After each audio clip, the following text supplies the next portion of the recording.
peut se poser la question, mais comment faire pour faire disparaître justement le franc CFA? Comment créer la monnaie qui va remplacer le franc CFA? Je crois qu'on peut poser cette question. Si vous me le permettez, je donne la réponse. Mais je dis, ce n'est pas la peine qu'on tourne et on noie le poisson. Ici, pour faire démarrer une voiture, il faut y mettre le carburant. Pour faire travailler quelqu'un, il faut le payer. C'est aussi simple que ça. Pour le payer en quoi? En une monnaie qui n'est pas étrangère, mais en monnaie locale. C'est de ça que nous parlons. Donc, moi je pense, compte tenu de la contrainte temporelle, on peut se poser la question, mais comment faire pour faire disparaître justement le franc CFA? Comment créer la monnaie qui va remplacer le franc CFA? Je crois qu'on peut poser cette question. Si vous me le permettez, je donne la réponse. Mais alors, le Nigeria, l'a-t-on appris, est la première puissance économique en Afrique. Déjà, on voudrait savoir comment est-ce que ça peut être possible. Bon, je crois qu'il ne faut pas tourner autour du pot, comme on le dit. Le Nigeria travaille pour lui-même, à l'inverse des pays de la zone franc CFA. Parce que nous ne devons pas noyer le poisson. Le Nigeria, c'est plus de 170 millions de personnes. Le Nigeria ne meurt pas de faim.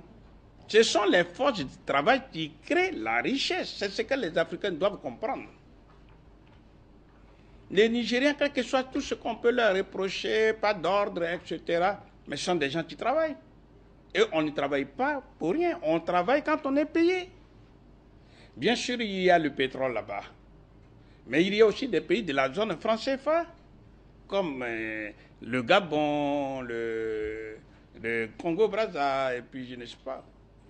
Mais qui sont des pays de pétrole, mais qui n'ont pas le même niveau. Mais on a mis en exergue le fait que la culture, parce qu'on estime que le Nigeria c'est un pays créatif, alors on a mis en exergue la culture avec Nollywood, la société de production de films. De l'autre côté, on a mis la créativité musicale. Est-ce que ces deux entités peuvent permettre de dire aujourd'hui devant l'Afrique du Sud que le Nigeria est la première puissance économique?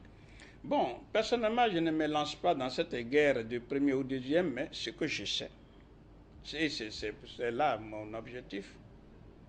Lorsque vous payez quelqu'un, il travaille. Si vous ne payez pas quelqu'un, il ne travaille pas. Deuxièmement, tous les êtres humains sont créatifs. Que ce soit en Afrique anglophone ou en Afrique francophone, eh bien, il y a c'est-à-dire ces êtres humains sont créatifs. Mais pourquoi dans la zone franc CFA, il y a un blocage? Pardon, nos inventeurs, ils existent bien en Afrique francophone. Mais est-ce qu'il y a l'argent pour les soutenir? Parce que quand on dit monnaie, c'est trop technique.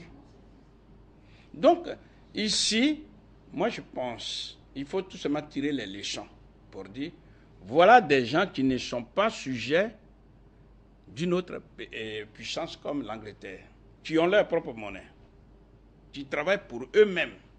Les plus grands milliardaires se trouvent au Nigeria, en dollars. Donc, la monnaie est l'outil qui permet de travailler. Tout de suite, si on met, admettons, 20 avions cargo pour pouvoir prendre immédiatement 200 000 personnes, 200 000 Camerounais, on dit, bon, celui qui a sa carte d'identité monte, il va en France. Vous verrez que dans la minute qui suit, les avions seront remplis. Parce qu'on pense que notre salut se trouve en France. Exactement. Et quand on va en France, c'est pourquoi? Mais et ça s'applique même aux Nigérians, c'est pas seulement... Un peu partout. Non, non, non. Disons que, ce que je suis en train de vous dire, il y a de l'espace vital en Afrique. C'est le continent où il y a tout, y compris les êtres humains. C'est un problème de gestion de ces ressources humaines et de ces ressources naturelles. Mais je dis, ce n'est pas la peine qu'on tourne et on noie le poisson. Ici, pour faire démarrer une voiture, il faut y mettre le carburant. Pour faire travailler quelqu'un, il faut le payer. C'est aussi simple que ça. Pour le payer en quoi? En une monnaie qui n'est pas étrangère, mais en monnaie locale. C'est de ça que nous parlons.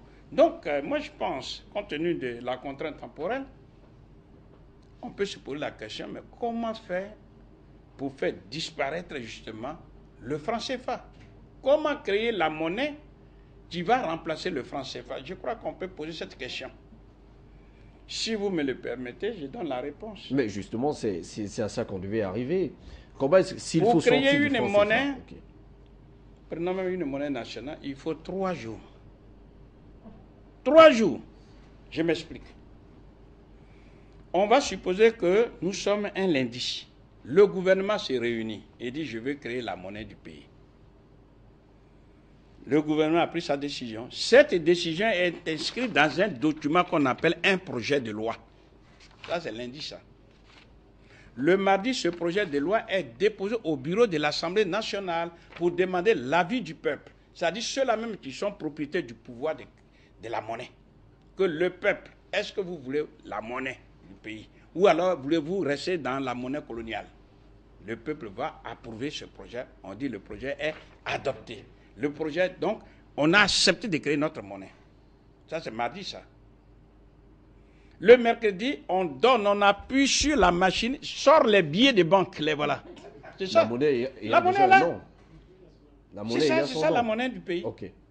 Maintenant, c'est géré par un individu qu'on appelle le gouverneur de la Banque centrale. Parce que la monnaie, comme je vous l'ai dit, dort dans une maison qu'on appelle la Banque centrale, qui elle-même coiffe toutes les banques commerciales, où le citoyen lambda vient prendre de l'argent pour entreprendre.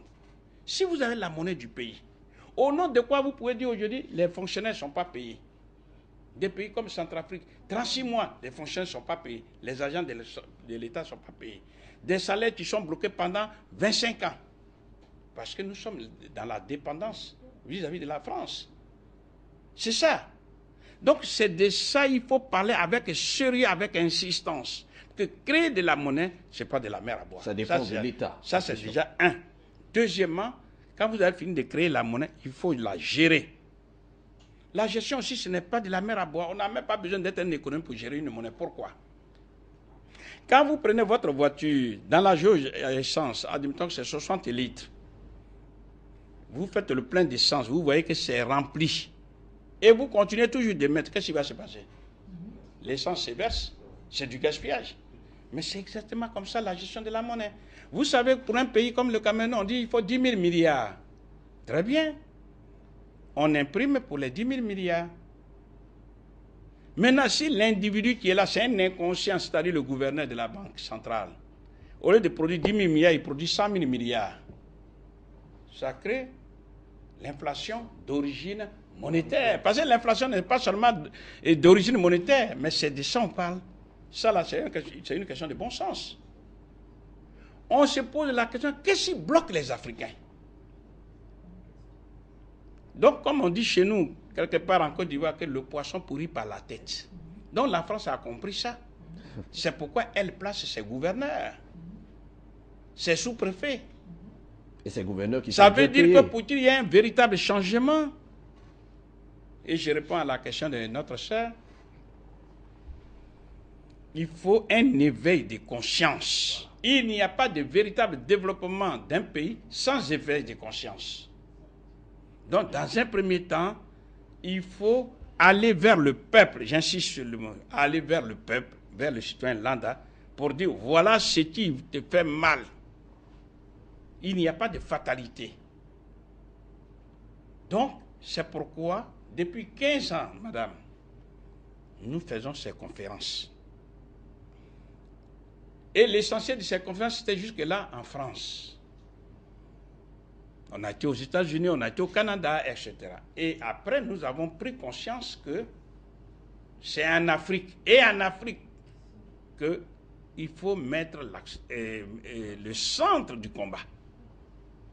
Seulement pour quitter la France et venir ici, c'est nous qui cotisons pour avoir les billets tout seul. Ça veut dire, ça c'est un combat que nous menons de façon artisanale.